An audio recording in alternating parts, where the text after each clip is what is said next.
अब प्रोग्राम में एक बार फिर खुशामदीद। हमारे साथ मौजूद हैं पाकिस्तान तहरीक इंसाफ से सेनेटर हिमायत मोहम्मद साहब। उनके साथ मौजूद हैं शमाला राना साहबा, आपका ताल्लुक़ पाकिस्तान मुस्लिम लीग नून से, और तैमूर तालपुर साहब पाकिस्तान पीपल्स पार्टी के रहनुमा, उन्होंने भी हमें ज्वाइन किया है। सेनेटर साहब, पहला सवाल आपसे एक तो ये है कि जनरल फैज़ हमीद की सज़ा पे तहरीक इंसाफ बड़ा मोहतात रद्द-ए-अमल दे रही है, गोया कि फ़ौज का अंदरूनी मामला है।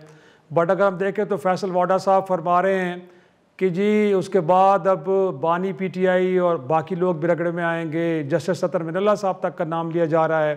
फिर मुल्क के वज़ीर दिफा फरमा रहे हैं कि जी तो 9 मई के मनसूबा साज थे, इन्होंने मिल के गोया कि फील्ड मार्शल की तैनाती को रोकने के लिए सारा खेल रचाया।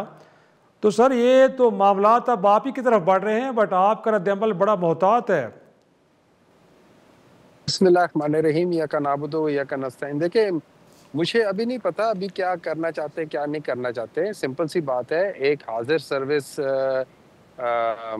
डीजीआईएसआई जो रह चुके थे और हाजिर सर्विस थे, तो उनके खिलाफ कोई केसेस आए। एक टॉप सिटी में कुछ, बाकी में ख्याल में हामिद मीर साहब के एक प्रोग्राम में देखा तो उन्होंने 4-5 और लोगों के नाम दिए थे। किसी सेनेटर ख्याल में कोई सिटिंग सेनेटर, उनके भाई या कोई और है, वो एमएनए भी हैं, जी उनसे भी कोई पैसे वगैरह है। तो ये सारी चीज़ें कुछ सुनने में आ रही थी। फिर रही बात कि इन लोगों ने, कहते हैं कि इन लोगों ने पीटीआई का वो किया है, तो वहाँ पे तो ख्वाजा आसिफ साहब कहते हैं कि 2019 में अप्रैल 2019 में ख्वाजा आसिफ साहब का कहना था कि ये फैज़ साहब जो थे, जनरल फैज़ साहब जो थे, अलॉन्ग विद जनरल बाजवा साहब, उन्हीं के पास आए थे, इनके जी पीएमएलएन वालों के पास, और उनको कहा था कि जी हम इमरान खान को हटाना चाहते हैं और आपको लेकर आना चाहते हैं। पहले आपको पंजाब देंगे, फिर ये देंगे। मौलाना फजलुर रहमान साहब ने भी कहा है कि सारे बैठे हुए थे, उनका अपना कहना है। वो अब मुझे नहीं पता किसका प्रोग्राम था, लेकिन वो इसी तरह कह रहे थे कि हाँ, नदीम जी मलिक साहब का प्रोग्राम था कि वो ये कह रहे थे कि जी सर इसी तरह ये फैज़ साहब और ये थे। और फिर मेरे ख्याल में यही फैसल वावटा साहब थे ना, जो कह रहे थे कि जनरल फैज़ के साथ मिलके उन्होंने पता नहीं घर में कहीं से खून निकाला था और उसके बेसिस पे कोई प्लेटलेट्स वाला केस बनाया था। फिर मेरे ख्याल में जनरल फैज़ साहब भी थे, जिन्होंने मियाँ नवाज शरीफ साहब को बाहर निकलवाया था, लंदन भिजवा दिया था। मेरे ख्याल में ये सारे वही लोग थे जो उसके अंदर थे। तो बिल्कुल आप ज़रूर करें। हमारा उससे ना ताल्लुक था, ना है, ना कोई है। इतना सिर्फ था कि as prime minister of Pakistan Imran Khan का प्रेरोगेटिव था कि वो किसको लगाना चाहते हैं, किसको नहीं लगाना चाहते। जिसकी बेसिस पे उस वक्त के sir chief of army staff जो थे, वो शायद खुश नहीं थे उस डिसीजन से, तो उन्होंने वहाँ पे वो किया। और वहाँ से मेरे ख्याल में they fall apart. They thought कि ये इमरान खान भी बाकियों की तरह बच कर जाएंगे और कहेंगे कि भाई जो आप करना है कर लो। इमरान खान प्रॉब्ली शायद वैसे नहीं थे जैसे सर वो लोग समझना चाहते थे। तो बस पॉइंट यही सारी चीजें। वरना पॉइंट अगर टेकन अगर सर। अगर जो मैंने लोगों की बातें सुनी, उनमें तो ज्यादातर फायदे तो मियां नवाज शरीफ साहब को ही मिले हैं, बाकी तो किसी को नहीं मिले। मैं चाहूँगा शमाला राना साहब हमारे साथ हैं। एक तो ये शमाला साहबा, क्या इस जुर्म में जनरल फैज़ हमीद अकेले शरीक थे? और जिस तरह हिमायत मोहम्मद साहब कह रहे हैं कि जी बाद में तो आप भी बंद कमरों में मिलते रहे हैं, आपके साथ भी कुछ डील्स होती रही हैं, तो फिर आप जनरल फैज़ को क्यों सिंगल आउट कर रहे हैं? बल्कि आपके तो जो पार्टी के सदर हैं मियाँ नवाज शरीफ साहब, वो तो कमर जावेद बाजवा साहब उस वक्त के जो आर्मी चीफ है, उनका नाम भी ले रहे हैं।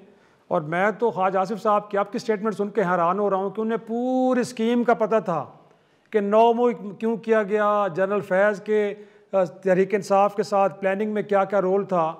तो 2.5 साल से तो एक मास्टरमाइंड बकौल उनके जो इमरान खान साहब को कहते हैं वो पड़े हैं। ये स्कीम उनको पता थी, तो वो अपने ना लब पे लेके आए, ना इसको लेके को मुकदमा दायर किया। तो ये केस की क्या वजह है कि अब सज़ा हुई तो उसके बाद सारे खुल के बोल रहे हैं? और मोर इम्पॉर्टेंटली आप अपने कायद की इस ख्वाहिश को पूरा करेंगे कि जी कमर जावेद बाजवा साहब को भी कटहरे में लाया जाए, उनका भी एहतसाब होना चाहिए? बिस्मिल्लाहिर्रहमानिर्रहीम, बहुत शुक्रिया। शराजी साहब, आपने अभी हमारे मोहतरम पीटीआई के सेनेटर साहब हैं, आपने उनकी बड़ी मोहतात गुफ्तगू सुनी। उन्होंने बड़े मोहतात अंदाज में जो है इसके ऊपर बात की।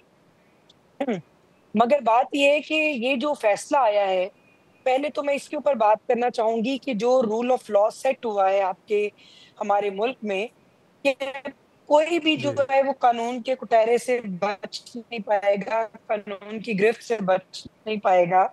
जो बंदा रॉन्ग डूअर होगा, जो करप्ट प्रैक्टिस में मुब्तला होगा, मुलव्विस होगा और जो मिसयूज़ ऑफ अथॉरिटी को करेगा, बियॉन्ड द लिमिट जाके किसी को फ़ायदा देने का, जिससे इदारे को, मुल्क को, रियासत को नुकसान होगा, ही हैज़ टू पे।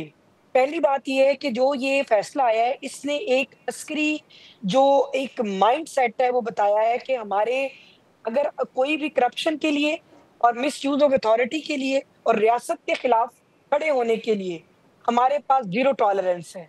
तो इसका मतलब है कि एक इतने बड़े अदारे ने ये जो फैसला आया है और फिर ये पहले तो हमारी जमात में ट्रेंड सेट था कि हम भी अपने लोगों का एहतसाब करते हैं और एहतसाब का और मेरिट की शफ़ाफ़ियत का नारा लगाकर हम लोग इक़्तिदार में आए हैं और हमने अल्हम्दुलिल्लाह इसको साबित भी किया है, ये सिर्फ़ नारा नहीं है।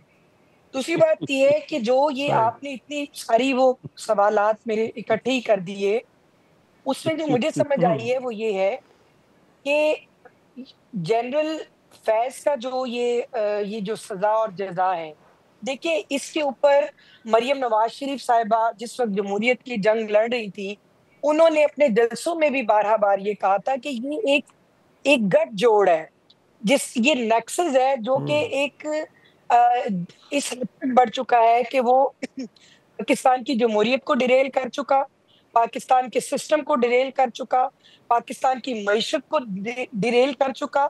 अब मामला ये आ गया कि इनका जो नेक्सस है, अभी सिर्फ़ एक शख्स को जो कानून की गिरफ्त में आए हैं। अभी तो एहतसाब बाकी है। पॉइंट टेक करना चाहूँगा। तैमूर बैठे बड़ी देर से। तैमूर साहब, इनफैक्ट वाकई एक तो क्या हम समझें कि एक नई प्रेसिडेंट सेट की है मिलिट्री इस्टेब्लिशमेंट ने, 3 स्टार जनरल को, DGSI को, पाकिस्तान में इसकी नज़ीर नहीं मिलती। और फिर पीपल्स पार्टी से बेहतर कौन चाहती है, क्योंकि आपने तो माजी में इस जबर को भुगता है।